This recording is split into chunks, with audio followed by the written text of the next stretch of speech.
భారతీయ జనతా పార్టీకి రాజీనామా చేస్తున్నాం. ఈ సందర్భంలో మీ ఎదురుకంట ఆవిడకి పురంధేశ్వరి గారు పంపించడానికి ప్రెస్ మీట్ మీ ద్వారా అందరికీ తెలియపరచడానికి ఎగ్జిక్యూటివ్ మెంబర్గా కూడా రాజీనామా చేస్తూ పంపిస్తున్నాను. గ్రంథాలయ సంస్థ చైర్మన్గా 9 సంవత్సరాలు పనిచేయడం జరిగింది. అదే నాది పాయకరాపేట నియోజకవర్గం రిజర్వ్డ్ కాన్స్టిట్యున్సీ. అక్కడ ఎన్నో ఉద్యమాల ద్వారా అనేక పర్మనెంట్ ప్రాజెక్ట్స్ నేను సాధించుకోవడం జరిగింది. నేను ఆ కాన్స్టిట్యున్సీ ఇన్ఛార్జిగా ఉండగా ఇరిగేషను, ఎడ్యుకేషను, ఇండస్ట్రీస్ 3 కూడా 2004 నుంచి 2014 వరకు నేను ఆ కాన్స్టిట్యున్సీ ఇన్ఛార్జిగా ఉండగా అనేక ఉద్యమాలు చేసి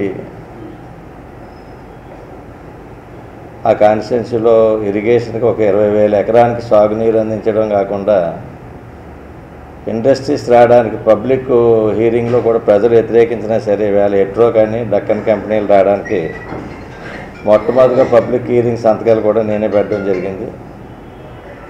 అలాగే ఎడ్యుకేషన్ పరంగా మా ప్రాంతంలో first girls high school, 25 years తర్వాత ఒక ఐటీఐ కాలేజీ, అలాగే ఉమ్మడి ఆంధ్రప్రదేశ్లో ఉండగా ఏ జిల్లాలో లేనటువంటిగా మొట్టమొదటి మా గ్రామంలో విలేజ్లో ఎయిర్ కండిషన్ లైబ్రరీ, అలాగే డిగ్రీ కాలేజీ రావడానికి అప్పుడు మంజూరు చేయడం జరిగింది. ఇప్పుడు శాంక్షన్ అయింది.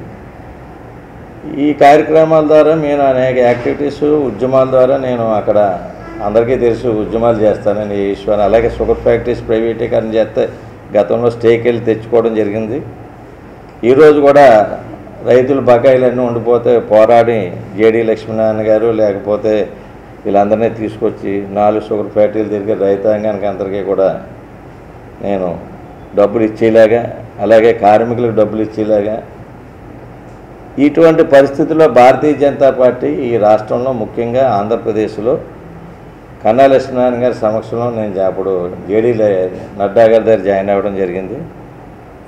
అయితే ఇక్కడ పార్టీలో ఆంధ్రప్రదేశ్లో ముఖ్యంగా భజన సంఘం నాయకులు తప్ప ఇక్కడ పార్టీలో కేడర్ పనిచేసే వాళ్ళు ఎవడైతే ఉంటారు, అక్కడ పనిచేసే వాళ్ళు ఉన్నారు. మ్యాన్ పవరు కింద మాస్ లీడర్స్నే ఉన్నాయి ఈ పార్టీలో ఉన్నారు. దానికి ఉదాహరణ కన్నా లక్ష్మీనారాయణ గారు. అసలు ప్రజల సమస్యలు ఏంటి, దాని మీద ఉద్యమాలు చేయండి. అన్ని పార్టీలు చేసిన తర్వాత వేళ అంగన్వాడీ ఉంది, అంగన్వాడీ కమ్యూనిస్టులు వేస్తున్నారు, బీజేపీ వాళ్ళు వెళ్ళకూడదంట. ఈ విధంగా ఉద్యమాలకి వాళ్ళు కూడా చాలా వెనకజలో ఉన్నారు. అలాగే రేపు రాబోయే ఎన్నికల్లో భారతీయ జనతా పార్టీ ఇండివిజువల్గా పోటీ చేస్తే 2,500 ఓట్లు మించి రావని ఘంటాబద్ధంగా చెప్తున్నాను నేను.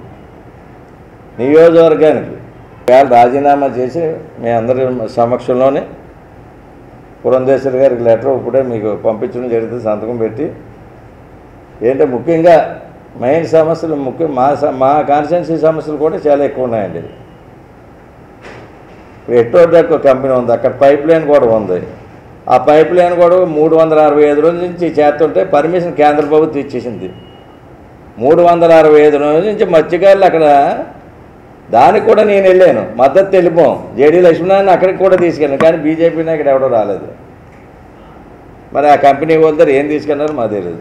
కేంద్ర ప్రభుత్వం ఇంత ఉద్యమం చేసి ఆ కంపెనీకి 6 కోట్ల రూపాయలు ఫైన్ వేస్తే ఫైన్ కట్టించడం అంటే పొల్యూషన్ కంట్రోల్ బోర్డు ఆ పైప్ లైన్ వేసుకోవడానికి పర్మిషన్ ఇచ్చేసారు.